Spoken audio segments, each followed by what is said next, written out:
खुलुमबाय आं सिबिरानि ब्रह्म आंनि एसबि बड' निउज चेनेलाव नोंथांमोनखौ बरायनाय थाबाय बे चेनेलनि गेजेरजों सानफ्रोमबो सानसेयारि गोनां खौरांफोरखौ फोसावनाय जायो नोंथाङा दासिमबो बे चेनेलखौ साबस्क्राइब खालामनानै लायाखैबा सानफ्रोमबो सानसेयारि खौरांखौ मोननो थाखाय साबस्क्राइब खालामनानै लानो हागोन लोगोसे बेल आइकनखौबो क्लिक खालामनो हागोन जाहाथे खौरां फोसावनाय लोगो लोगोनो नोंथांनाव गिबिसिन खौराङा सौहैयो थुदो बिदिब्ला दिनैनि खौरांखौ जागायजेननोसै बोथोर बिगियाना बोथोरखौ लानानै सांग्रांथि होनाय बायदियैनो आसामनि दाब दाब जायगायाव मैयानि सानाव गोबां अखा हानायजों लोगोसे बारहुंखा बारदों बेनि अनगायैबो थांनाय हराव बाक्सा जिल्लानि माखासे जायगाफोराव गोबां गेदेर अन्थाइ गोग्लैदों जायनि थाखाय गोबां सुबुंनि न' बांनि थिङा गब्लंदों बेनि अनगायैबो गोबां सुबुंनि आबाद फोथारानो खहा जानायनि सोमोन्दै खौरां मोननाय जादों हरनि समाव बाक्सा जिल्लानि माखासे ओनसोलफोराव गोबां गेदेर अन्थाइ गोग्लैनायनि अनगायैबो साननि समावबो नगाव नुमलिगर दरं गलाघाट बायदि जायगाफोरावबो गोबां बारहुंखा बारदों जायनि थाखाय गेदेर दंफां लाइफांफोरा गुबुदों मोब्लिब खुन्थियाफोरा गुबुदों बेनि अनगायैबो गोबां बार बारनायनि जाहोनाव गोबां सुबुंनि न' बांनि थिंफोरानि बिरखारनायखौबो नुनो मोननाय जादों बिटिसिआव 20 बोसोर सोरखार सालायनायनि उनावबो जेबो जौगानायनि मोखां नुवासै धुपगुरि गामिनि रायजो राजाफ्रा उदालगुरि जिल्लानि 38 नं भैरबकुन्द बियाबनि धुपगुरि गामिनि रायजो राजाफ्रा दिनैसिम जेबो जौगानायनि मोखां नुवाखै बिपिएफ आरो इउपिपिएलनि गासै 20 बोसोरनि सोरखाराव लामा दालां जेबोखौनो मोननो हायाखै होननानै फोरमायथिनो गोनांदि धुपगुरि गामियाव आरसिसि दालां बानायनानै होयैखौ लानानै रायजो राजाफ्रा खुद्रिदों सोरखारा बानायनानै होयैनि थाखाय रायजो राजाफ्रानो औवानि दालां बानायनानै लानो गोनां जादों होननानै फोरमायथिदों लोगोसे फोरमायथिबावदोंदि दैदेनगिरिफ्रा बिसायख'थिनि सिगां फैनानैल' गेदेर राव बुंफैयो गबिन्द बसुमतारियाबो जोंखौ भट होनानै देरहाहोयोब्ला जों दालां बानायनानै होगोन होननानै खोथा होलांदोंमोन नाथाय दासिमबो गैया बेनिखायनो खुगाजों बुंबाल' जाया मोगथाङावबो मावनानै दिन्थिनांगौ होननानै बुंथियो रायजो राजाफ्रा बेनि अनगायैबो दानि सोरखारा 17 बोसोरखौल' बुंबाय थायो नाथाय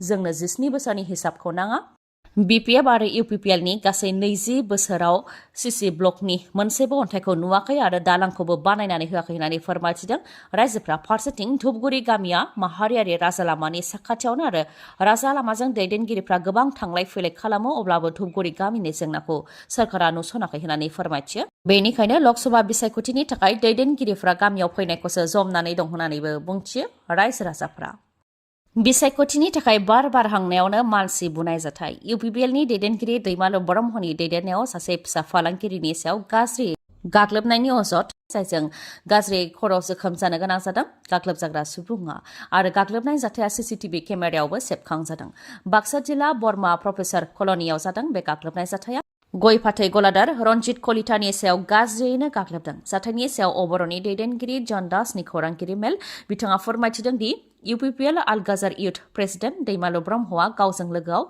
7-8 सुबुंखौ लाफानानै रन्जित कलिताखौ गाज्रियैनो गाग्लोबदों जाय सोंखारि जाथाव होननानै बुंथियो बिसायख'थिनि मोनसे थासारि जाफुनायावनो बेबायदि सुबुंनि सायाव गाग्लोबनायजों मा फोरमायनो सानदों होननानैबो सोंथि खालामो लोगोसे बुंथिबावोदि जायनाखि प्रमद बर'आ रैखाथि होनो हादों होननानै बुंबाय थादों नाथाय बिथांनि दोलोनि दैदेनगिरियानो फिसा फालांगिरिनि सायाव गाग्लोबोबा बेजों मा फोरमायनो सानदों जेराव फिसा फालांगिरियानो रैखाथि गैया होननानै बुंथियो बिथाङा आरो गाग्लोबनाय जाथायखौ लानानै नलबारि पुलिस थानायावबो गसर होनाय जाबाय आरो गाग्लोबनाय जाथाया सीसीटीवी केमेरायाव सेबखांजानायनि फुटेजखौबो मिडियानि आखायावबो गथायनानै होनाय जाबाय होननानै फोरमायथिदों बर'नि दैदेनगिरिया मैयानि सानाव हलि फोरबोखौ बिटिआरजों लोगोसे आसाम आरो गासै भारत नाङैनो रंगिना संगिना गाबजों रंजादों नाथाय मैयानि हलि फोरबो फालिफुबाय थानायनि गेजेरावनो गुबुन जायगायाव माखासे जाथायफोरबो जानानै थांदों थिग बेबायदिनो आसामावबो सासे सुबुङा दैयाव दुगैनो थांनानै जिउ खोमानो गोनां जादों हलि फोरबो गेलेखांनायनि उनाव दैमायाव दुगैहैनायावनो इन्जिनियारिं कलेजनि सासे फरायसाया जिउ खोमानो गोनां जादों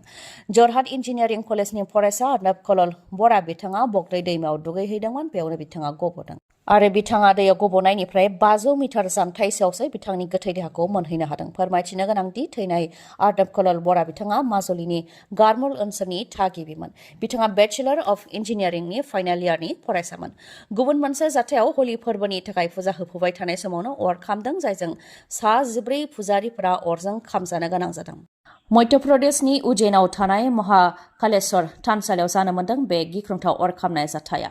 हलिनि फुजा होफुबाय थानाय समावनो रं खुबैलायनायबो मोनसे रंजानाय थासारि सोमजिदोंमोन। बेयावनो रंआ आलारि लानाय थोरसियाव नांदों आरो थोरसिया हायाव गोग्लैदों। बेजोंनो अरा गोसारदों आरो उनाव गिख्रंथाव महर लालांदों, जायजों 14 फुजारिफ्रा अरजों खामजानो गोनां जादों। खाफाल मोजां, बे अर खामनाय जाथायाव रावबो सुबुङा जिउ खोमानो गोनां जायाखै। फोरमायथिनो गोनांदि सीएम अफिसनिफ्राय अर खामजानाय फुजारिफोरनो 1 लाख रां होनो थाखाय आरो बेसेन नाङै फाहामथाय होनो थाखाय फोसावदों। फोरमायथिबावनो गोनांदि अर खामनाय बे मन्दिरा जोबोद गेदेरमोन, जेराव गेदेर गोलाव गोबां सुबुंफोरा बाहागो लानायजों लोगोसे गोबां रायजो राजाफ्राबो बाहागो लादोंमोन। अखा बोथोर सौफैनाय लोगो लोगोनो गोबां अखा हानायजों लोगोसे बारहुंखा बारनाया जागायबाय, लोगोसे दैबाना जानायाबो जागायबाय। जोंनि भारत हादरनि अनगायैबो गुबुन गुबुन हादरफोरावबो गोबां अखा हानायजों लोगोसे बारहुंखा आरो दैबाना जानायाबो जागायनो हमबाय। थिग बेबायदिनो ब्राजिलनि माखासे ओनसोलफोराव गोबां अखा हानायजों हा गिसिगानाय आरो बारहुंखा बारनायनि थाखाय गासै दासिम 27 सुबुङा थैनो गोनां जाबाय। ब्राजिलनि माखासे ओनसोलफोर जेरै रिय' डि जेनेरिय', एस्पेरिट', सान्टो ओनसोल, पेट्र'पलिस आरो माखासे ओनसोलफोराव बांसिनै खहा जादों आरो बेफोर ओनसोलफोराव गोबां अखा हानायजों लोगोसे बारहुंखा फैबावगोन होननानै बोथोर बिगियानाबो सांग्रांथि होदों। दैबाना जानायनि थाखाय न' बांफोरा दैनि सिङाव थानो गोनां जादों। माखासे न' बां, गारि मटरफोरा दैजों बुखारलांजानो गोनां जादों। बेनि अनगायैबो गोबां अखा हानायनि जाहोनाव दैबाना जानायनि थाखाय लामाया बिलोनि महर मोननायखौ नुनो मोननाय जादों। बेनि अनगायैबो बारहुंखा बारनाय आरो दैबाना जानायनि थाखाय दासिम गासै 27 सुबुङा जिउ खोमानो गोनां जाबाय। जायनाखि माखासे ओनसोलफोराव गोबां अखा आरो बारहुंखा बारबावगोननि थाखाय बोथोर बिगियाना सांग्रांथि होदों। बेनिखायनो गोबां सुबुंफोरानो गाव गावनि न' बांखौ गारनानै माखासे रैखाथि गोनां जायगायाव थाहैनायखौ नुनो मोननाय जादों। बेनि अनगायैबो माखासे ओनसोलफोरा दासिमबो दैबानाजों बेंखनजानानै दङ। बेनिफ्रायबो सुबुंफोरखौ रैखा खालामनायनि खामानिखौ मावगासिनो दं रैखा खालामग्रानि हान्जाया। लकसभा बिसायख'थिनि थाखाय बिसिनो टिकेट होयैनि थाखायनो कंग्रेसनि एमएलएआ रिजाइनखौ होबाय। लखिमपुर जिल्लानि सिङाव थानाय नावबैसानि कंग्रेसनि एमएलए भारत चन्द्र नाराया कंग्रेस दलनिफ्राय रिजाइन होबाय। लखिमपुर लकसभा सिटआव उदय शंकर हाजरिका बिथांनो कंग्रेस दलनिफ्राय टिकेट होनायनि साननै उनावनो कंग्रेसनि एमएलए भारत चन्द्र नाराया कंग्रेस दलनिफ्राय रिजाइनखौ होदों। बिथांनि बिसि रानी नारा बिथांनो एमपिनि टिकेट होगोन साननानै गोबां आसा खालामदोंमोन भारत चन्द्र नाराया, नाथाय बिथांनि बिसिनो टिकेट होआलासे उदय शंकर हाजरिकानो टिकेटखौ होदों, जायनि थाखाय बिथाङा दोलो एंगारदों आरो दोलो एंगारनायनि लाइजामखौ कंग्रेसनि मिरुनि आफादगिरि मल्लिकार्जुन खरगेजों लोगोसे आसाम प्रदेश कंग्रेस कमिटिनि आफादगिरि भुपेन बरानोबो गथायदों। फोरमायथिनो गोनांदि एमएलए भारत चन्द्र नारानि बिसि रानी नाराया मिरुनि बारग' मन्थ्रिबोमोन। लकसभा बिसायख'थिखौ लानानै गासैबो दोलोआनो साखाफारा जादों। बिसायख'थि जानायनि सिगांनो बबे बियाबाव बेसेबां भटजों देरहासारनो हागोन बेनि दाजाब दानख'खौ फोरमायथिदों डक्टर हेमन्त बिश्व शर्मा बिथाङा फोरमायथिनाय बायदिब्ला बरपेटायाव 3 लाख फारागथिनि भटजों देरहागोन, क'क्राझाराव 2,50,000 फारागथिनि भटजों देरहागोन, डिब्रुगड़आव 3 लाख, गुवाहाटीआव 5,50,000 फारागथिजों देरहागोन, नगावआव 50,000निफ्राय 70,000 फारागथिनि भटजों देरहागोन, तेजपुराव 3 लाख, लखिमपुराव 3 लाख फारागथिजों देरहागोन होननानै दाबि खालामदों हेमन्त बिश्व शर्माया। ओजोंहाय प्रमद बर' बिथाङाबो बिसायख'थिखौ नोजोर होनानै मटर साइकेल सालायनानै रेलि खालामदों। बिजनीनि 2 नं फागुनागाव श्री श्री कृष्ण राजदल जात्रा फोरबोआव नुजाथिहैदों। बेनि उनाव गणेश मन्दिरावबो नुजाथिहैदों प्रमद बर' बिथाङा। बेनिफ्राय बिथाङा गाहाय मन्त्रि नरेन्द्र मोदी आरो गिबि मन्त्रि डक्टर हेमन्त बिश्व शर्मा बिथांनिसिमबो गाहाम हामलायनायखौ जासिहरदों। बिपिएफ दोलाबो लकसभा बिसायख'थिखौ लानानै साखाफारा जादों। खाम्फा बरगयारी बिथाङाबो एमपि बिसायख'थियाव देरहासार जानो हायोब्ला मानि सायाव खामानिखौ मावगोन बेनि सायाव फोरमायथिदों। गुबुन गुबुन हारिनि जेंनाखौ लानानै पार्लियामेन्टआव राव दैखांहैगोन होननानै बुंथिदों। गुबैयै बर'नि जेंनाखौ लानानै पार्लियामेन्टआवनो राव दैखांहैगोन होननानै बुंथिदों बिथाङा। बिटिसिनि गेजेरजों मोनखानाय गोहोखौ मोनफानि उनाव मोनफा खोमालांगासिनो दं। बेनि थाखाय गुदियाव गेदेर षड़यन्त्र जादों। बेखौ मिरुनि दैदेनगिरिफोरा मिथिया जानो हागौ। बेनिखायनो बिथांमोननो मिथिहोगोन आरो बिटिसिखौ दाफामनायनि खामानि मावगोन होननानै फोरमायथिदों। बेनि अनगायैबो जोंनि मोन्थायफोरखौ दाबि खालामगोन। बिटिआर गोरोबथानि माखासे सागानगिरिफ्रा दासिमबो जोबथेसालियाव दं। खायफा फासिनि बिथोन मोननानै दङ। बेखौ बिटिसि दाग्रा हिसाबै जोंबो दुखु मोनो आरो एमपि देरहायोब्ला पार्लियामेन्ट आरो पार्लियामेन्टनि बायजोआव रायज्लायनानै जेंनाखौ सुस्रांनो नाजागोन होननानैबो खोथा होयो खाम्फा बरगयारिया। लोगोसे बुंथियोदि बिजेपिनि मावनाय आदबखौ जों बयबो मिथिगौ, नाथाय बिटिसिआव गरिब आरो गुरै सरासनस्रा सुबुंफोर थायो। बिथांमोनहा बिसायख'थिनि गेदेर गेदेर बाथ्राफोरखौ मिथिया, नाथाय बिपिएफआ बिथांमोनखौ बुजिगौ होननानैबो फोरमायथियो खाम्फा बरगयारिया। आथिखालाव साखा खबनै मटर साइकेल बा स्कुटिनि सोरनो गोनांथि गैया।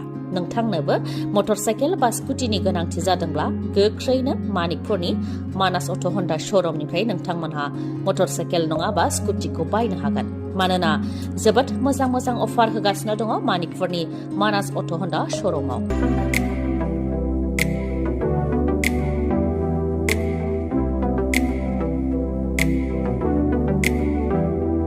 अफारफोरा जाहैबाय 2000 निफ्राय 4500 रांसिम केशबेक मोननो हागोन बेसेन नाङालासे 5 लिटार पेट्रल मोननो हागोन बेसेन नाङालासे गंनै हेलमेट मोननो हागोन लोगोसेनो गोजाम मटरसाइकेल बा स्कुटिखौ सोलायनानै गोदान मटरसाइकेल बा स्कुटि बायनो हानायनिबो राहा दं मिथिहोनाय जायखिजाया स्कुटि बा मटरसाइकेलखौ बायोब्लानो नोंथाङा बेफोर अफारखौ मोननो हागोन थाबैनो नोंथाङा बेफोर खाबुखौ गावनि खालामनानै लादो मानोना अफारा बारा गोबावसिम थानाय नङा मोजाङै मिथिबावनो थाखाय 7002601255 नङाबा 9101272776 बे नाम्बाराव खौरां लाहरनो हागोन गोजोन्थों खौरांखौ जोबजासे खोनासंनायनि थाखाय गोजोननाय थाबाय गाबोननि सानाव फिन गोदान खौरांजों लोगो मोनफिनगोन दिनैनि थाखाय गोजोन्थों